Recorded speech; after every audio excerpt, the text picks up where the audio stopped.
Your Excellency, sir, with your permission, allow me to welcome the area chief who will introduce this team before I call SEC. Hapa niko na wenzangu hapa. Just step forward. Hakuwa andile sana kunywa chama changu. Asante.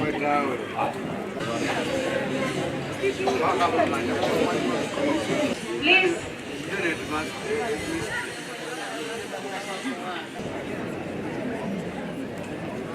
His Excellency, this is ambayo pia nitaalika chair akusalimia. Asante. A full team of all ward admins of Emuhaya, I request them to come here to notice bosi mlembe mwesi mlembe handi ifose kuli no sangari gavana. Gavana, utaniruhusu niwakaribisha hapa mbele ili nisikukaribisha gavana wetu. Kila mmoja wetu apige makofi, shangwe, nderemo na vigele. Angalieni, hii contractor amejenga hii ni mama. Amekuwa hapa. Na ndio natoa hapo. Size books iko hapa. So yangu ni kusema because wakati tutasema tunataka huu lazima muwe na kura. Mchukue kura na mwongozi wetu wote. Tuheshimiane. Tuheshimiane na tukiheshimiana maendeleo itakuja. Yeah. Mimi ni ndio mtu president anaweza pigia simu hapa direct. Niambie ni nani anaweza pigia hapa simu direct.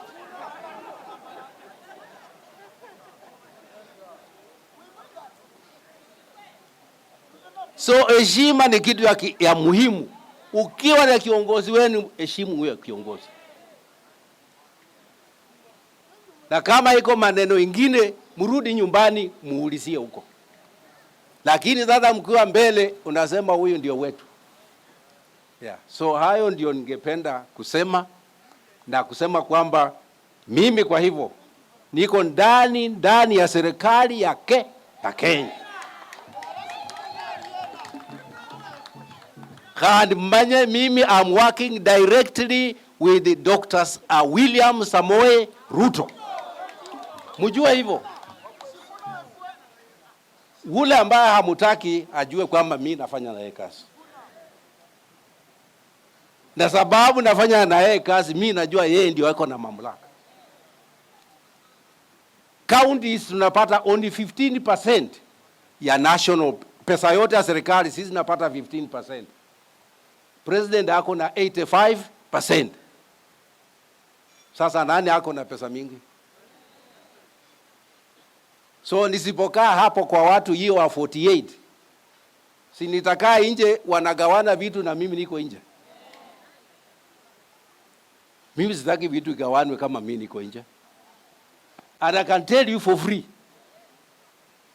Kwa hii tu mwaka moja ile vitu nimeleta hapa kwa uhusiano wangu na direct na president na government ni mingi. Kwa sababu the legacy that you have done in Bunyore, in Vihiga County and in this country is not something that is supposed to be watered down at the last moment.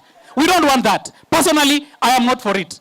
So kama ni kurekebishana, hata Biblia inasema ukikosana na ndugu yako nenda polepole mwelezee. Asiposikia chukua rafiki mwingine muende naye. Asiposikia peleka kwa kanisa. Asiposikia enda kwa baraza. Hizo stages zote zilipita wapi?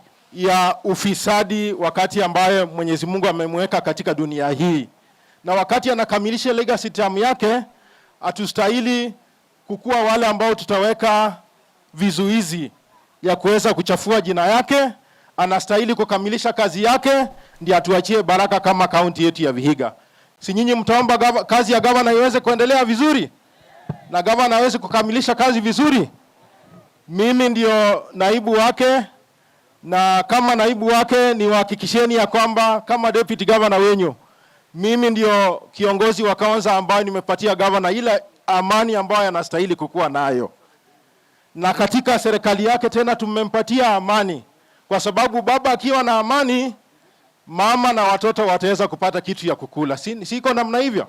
So tupatie gavana amani ile ambayo inatekana, tusiweke vizuizi za siasa ambazo zitakosesha baba wetu wa county amani. Akiwa na amani, sisi tunafaidika kwa njia ya maendeleo ili tuweze kusonga mbele. Na muombe tukae chini Mimi niko kama county chair na uweza kukaa na gavana wangu na seneta wangu, hii mambo tusuhishe. Gavana ndiye ananifuata karibu kwa umri. Osotsi mtoto mdogo. Kwanza kupika mawe in public doesn't make any sense. We are not solving any problem at all. Hiyo mniwachie mimi, nitakaa na senator pamoja na gavana wangu, hii mambo tumalize once and for all. And that is the solution. Lakini in public we are not solving any problem. Gavana wangu, mimi ndiye I'm the longest person nimekaa pamoja na wewe. Hawa watu wote ni wageni kwako. Mimi nakujua. You are very clean. Wewe ni mtu kama theluji. Hata ile gavana ataingia katika ofisi saa hizi atapata kazi nzuri imetendeka. Wamefanya all the structures zote ziko safi. Ataingia tu nywee. Sitataka jina lake chafuliwe. I will not allow that. You are very clean. Mimi nakujua na wewe ni mtu mwema. Asanteni.